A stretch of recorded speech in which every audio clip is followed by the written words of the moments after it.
안녕하세요. 저는 주택에 살지만 기와집을 꿈꾸는 기와댁입니다. 저는 40대에 결혼하고서 3년 차에 1억을 모을 수 있었는데요. 저희 부부는 맞벌이지만 월 500이 안 되는 달이 1년에 8번일 정도로 그렇게 급여가 높은 편은 아니었어요. 이렇게 급여는 적지만 그래도 부자는 되고 싶었던 제가 전략을 해낼 수 있었던 핵심 기술 3가지였는데요. 바로 기본관리, 기록하기, 마지막으로 기부하기입니다. 이게 뭔지 지금부터 풀어보겠습니다. 제가 1억을 달성한 방법은 투자가 아니라 지출을 줄이는 방식이었는데 이런 생활은 1, 2주만으로 끝나는 것이 아니기 때문에 제가 말씀드린 그 3가지가 상당히 중요한 부분으로 작용을 했어요. 첫 번째, 기본관리는 기분은 무슨 기분이냐, 그냥 이 꽉 깨물고 안 쓰면 되지 라고 생각하실 수도 있어요. 그렇게 마음 단단히 먹고 생존에 필수적인 것만 빼고 모조리 싹 이렇게 걷어내버리면 참다가 결국에는 터져서 충동적으로 보복 소비를 확 해버리신 적 경험 있으시죠? 한 푼, 두 푼, 10만 원 아꼈다가 마스크팩도 잘 안 쓰면서 갑자기 뷰티 기기를 120만 원짜리로 질러버린 경험. 네, 바로 제 경험담이에요. 그 기계는 사실 아까워서 아직까지도 사용하지 않는데도 못 버리고 있습니다. 그럼 기분 관리는 어떻게 해야 될까요? 제가 찾은 정답은 이건 김경일 교수님께서 깔끔하게 말씀해 주셨어요. 바로 행복은 강도보다 빈도다 라는 거였는데요. 이게 무슨 말이냐면 이게 막 가슴 벅찬 100점짜리의 행복을 열흘에 딱 한 번 경험하는 것보다 10점짜리의 이런 소소한 행복들을 열흘간 경험하는 것이 훨씬 더 건강하고 오래 살고 더 좋다고 하더라고요. 그렇게 기분이 너무 바닥치지 않도록 관리를 해야 돼요. 제가 했던 방법은 남편이랑 좀 시시하고 바보 같은 장난치기, 웹툰 보기, 영상 보기, 공원 가기, 산책 가기 이렇게 여러 가지가 있는데요. 여러분들도 다양하게 자신만의 방법을 찾으셔서 일상 군데군데 이런 소소한 즐거움을 이렇게 꺼내 드실 수 있기를 바랍니다. 왜 이런 기분 관리가 필요하냐면 돈을 덜 쓰기 위해서 식비 관리를 하면 집밥이 확실히 싸고 영양도 좋고 그런데 아주 귀찮단 말이에요. 게다가 저는 요리 초보라서 더 스트레스가 심했거든요.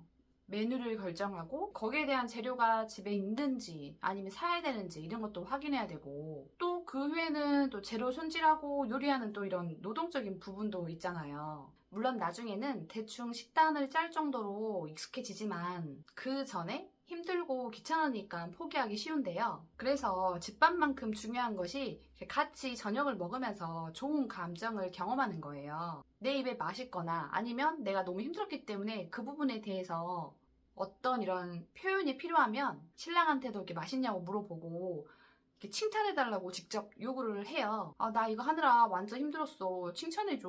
이렇게 하면은 신랑도 좀 과장된 표현으로 칭찬을 해주면서 하는데 저는 이렇게 옆구리 찔러서 절받기라는 이런 것도 저한테는 상당히 기분이 좋더라고요. 그러다가 이제 신랑한테 요리를 해달라고 하는 때도 있고요. 그러면 저 역시 최대한 칭찬을 하기도 하는데 그래도 역시 남이 해주는 밥이라 더 맛있는 점도 있습니다.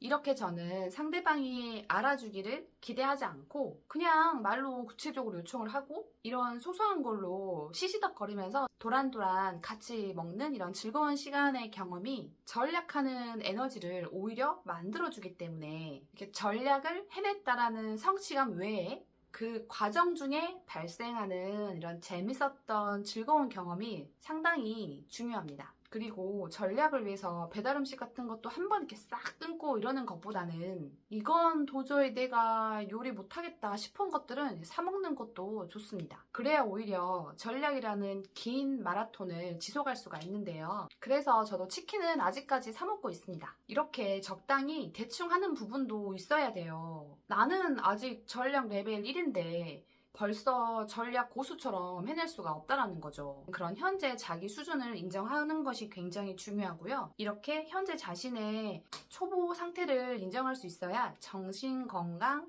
기분 관리에 도움이 됩니다.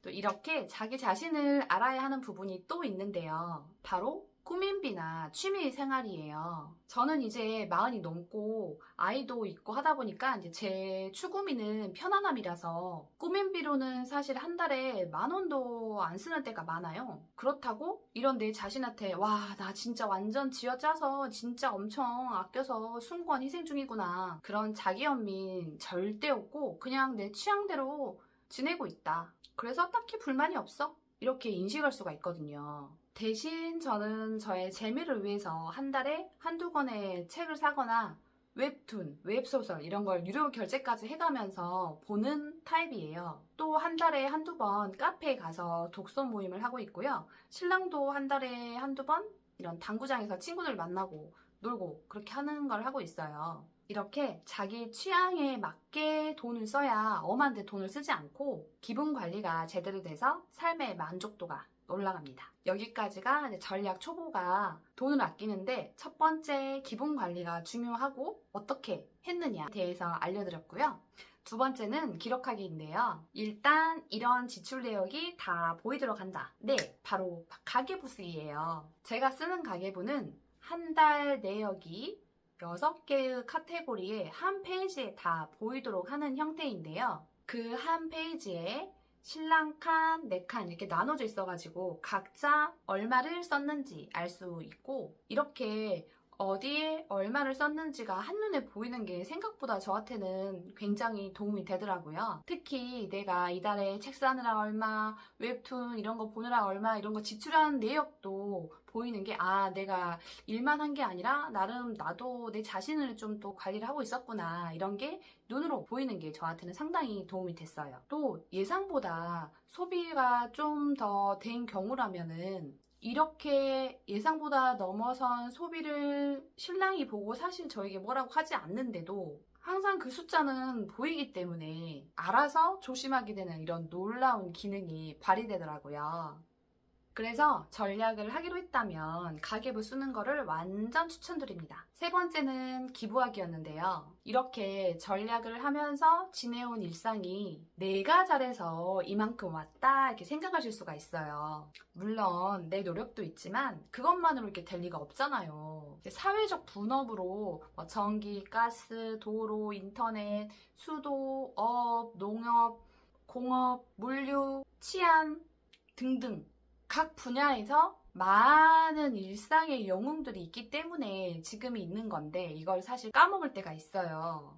이렇게 겸손함이 좀 고갈될 때는 겸손 충전용으로 기부하기가 좋습니다. 나 돈 진짜 없어. 100원도 없어. 이러신다면은 네이버 블로그나 카페에 글을 쓰시면 콩을 주거든요. 근데 그 콩도 이렇게 하나에 100원으로 해서 기부를 할 수가 있어요. 소액으로라도 꼭 직접 기부를 해보시고 현금을 기부한 거는 이렇게 연말에 소득에 따라 소득 공제도 받기 때문에 또 해보시길 추천합니다. 자, 여기까지가 전략 초보가 3년간 1억을 모으면서 중요했던 부분을 말씀드렸고요. 간단히 정리를 해보자면 소소한 즐거움으로 기분 관리를 해야 전략으로 인한 이런저런 불편한 상황들을 헤쳐나갈 수 있다. 두 번째는 가계부를 써야 자기 연민에 빠지지 않고 취향껏 돈 관리를 할 수 있다. 세 번째는 기부를 해야 거만한 전략에 빠지지 않는다. 그렇게 하다 보니 전략이 몸에 좀 더 배어서 지금까지 하고 있는 현재 진행 중이고요. 제가 이렇게 돈을 모을 수 있었던 가계부 쓰는 방법의 총정리 영상은 아래 고정 댓글에 있으니 확인해주세요. 바쁜 시간 내어서 영상 시청해주셔서 감사합니다. 다음에 또 봐요.